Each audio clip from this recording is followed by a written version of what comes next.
Hello student, आप लोग देख रहे हैं मेरा यूट्यूब चैनल नंद जी भोरे।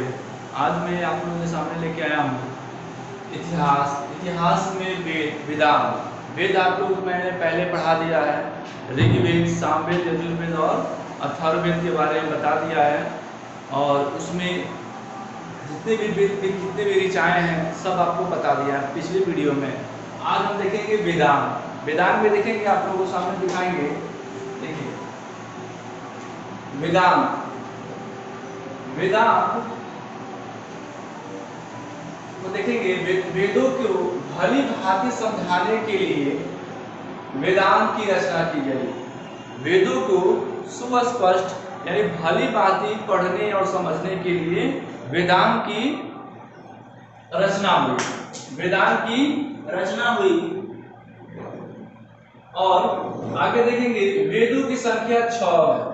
वेदों की संख्या 6 है, जिसमें आपको एक ट्रिक बताऊंगा, शॉर्ट ट्रिक 6 वेदांगों को जानने के लिए। इसमें देखेंगे व्याजो, निशी, कक्ष। व्याजो, निशी, कक्ष यानी व्याजो का मतलब होता है व्याकरण। व्याजो का मतलब हो जाएगा व्याकरण, और जो का हो जाएगा ज्योतिष, और न से निरुक्त, क से कल्प, और छ से छंद। ये आपका 6 हो जाएगा। व्याजो, निशी, कक्ष में व्याकरण, ज्योतिष, निरुक्त, कल्प, शिक्षा, छंद, ये सब हो गया। आप इसको बारी बारी से देखेंगे। इसमें व्याकरण अष्टाध्यायी पाणिनि के द्वारा लिखा गया है। अष्टाध्यायी। ज्योतिष बृहत संहिता 12 वेद के द्वारा लिखा गया है। अब देखेंगे निरुक्त शास्त्र, शिक्षा शास्त्र, कल्प शास्त्र, छंद शास्त्र। आप लोगों ने वेदांत देखा, जिसमें वेदों को भली भांति पढ़ने और समझने के लिए वेदांत की रचना की गई। और वेदांत की संख्या 6 है। आपको बताया है व्याजो, निशी, कक्ष। व्याजो, निशी, कक्ष में व्याकरण, निरुक्त, ज्योतिष, शिक्षा, कल्प, छंद, ये आपका 6 का 6 नाम है। अब व्याकरण को आप लोग देख लिए। अब हम आगे बढ़ते हैं। इसके आगे पुराण। इसके आगे हम देखेंगे पुराण। पुराण का शाब्दिक अर्थ होता है पुराना। पुराण का शाब्दिक अर्थ होता है पुराना। अब देखेंगे आगे, आपको पता है कि पुराण का शाब्दिक अर्थ होता है पुराना या पुराण। अब देखेंगे इसकी रचना ऋषि महर्षि तथा उग्र सर्वा के द्वारा की गई। यानी इसकी रचना, पुराणों की रचना महर्षि ऋषि तथा उग्र सर्वा के द्वारा की गई। और पुराणों की संख्या 18 है। पुराणों की संख्या 18 है। अब आगे देखेंगे, इसमें प्राचीन राजवंशों की जानकारियां मिलती है। इसमें प्राचीन राजवंशों की जानकारियां मिलती है पुराणों से। और पुराणों की संख्या 18 है। आप लोग एक एक करके देखेंगे। जैसे मत्स्य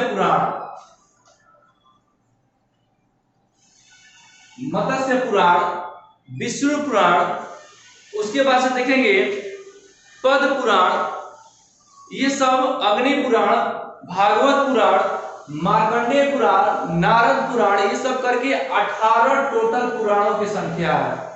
टोटल पुराणों की संख्या 18 है। अब आगे देखेंगे, इसमें प्राचीन राजवंशों की जानकारियां मिलती है। इसमें प्राचीन राजवंशों की जानकारियां मिलती है। नोट, इसमें इस वेद का पांचवा वेद वेदों का वेद कहा जाता है। इसका 5वां वेद वेदों का वेद कहा जाता है। यानी पुराण का 5वां वेद वेदों का वेद कहा जाता है। 5वां वेद कौन सा है आपका? भागवत।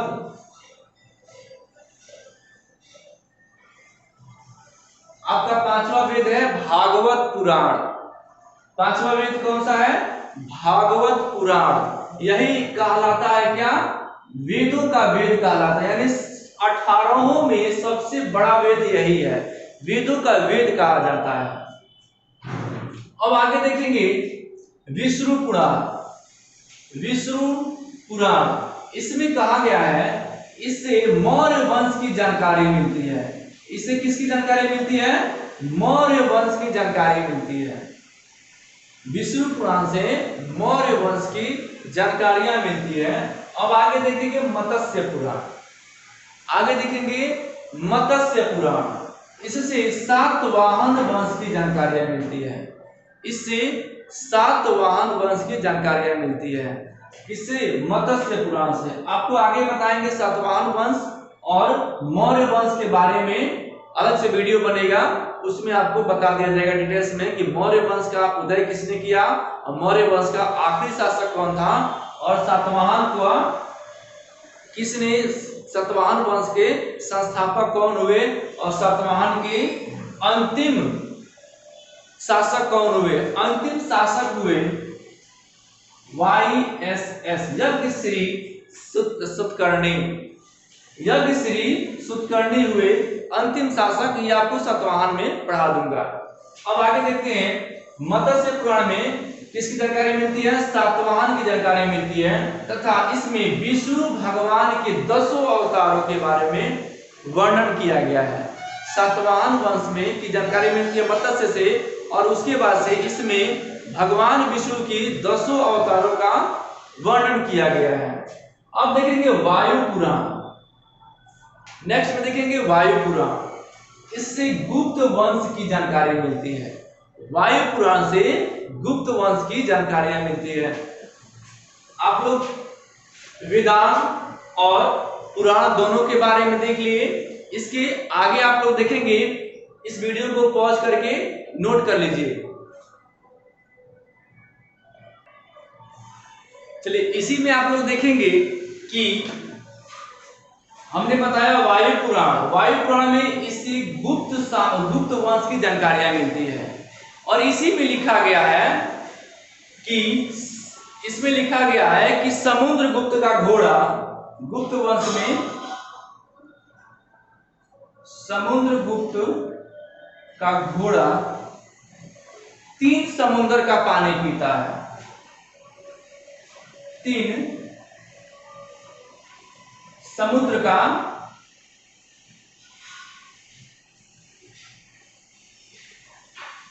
पीता है। इसी में लिखा गया है कि समुद्रगुप्त का घोड़ा 3 समुद्र का पानी पीता है। इसको देखेंगे कैसे।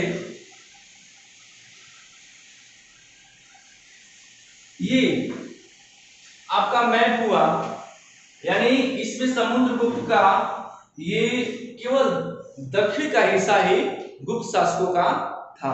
तो देखेंगे इसमें आपका इधर पड़ता है अरब सागर,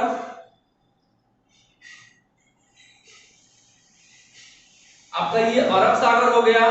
अब ये हो गया बंगाल की खाड़ी और ये हो गया बंगाल की खाड़ी और ये हो गया आपका हिंद महासागर।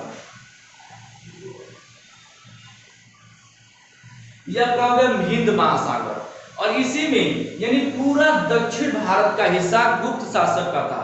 अब इसमें देखेंगे, इसमें लिखा है कि समुद्रगुप्त का घोड़ा 3 समुद्र का पानी पीता था।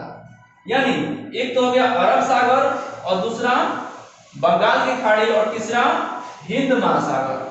यानी इसका साम्राज्य यहाँ भी था, यहाँ भी था, यहाँ भी था। उसका घोड़ा या कोई भी यहाँ से भी कोई कार्य कर सकता था, यहाँ भी कर सकता है और यहाँ भी, जहां भी जाएगा इस एरिया में वहां भी वो पानी पी सकता है या और भी कोई कार्य कर सकता है। इसका कोई भी प्रतिबंध नहीं था।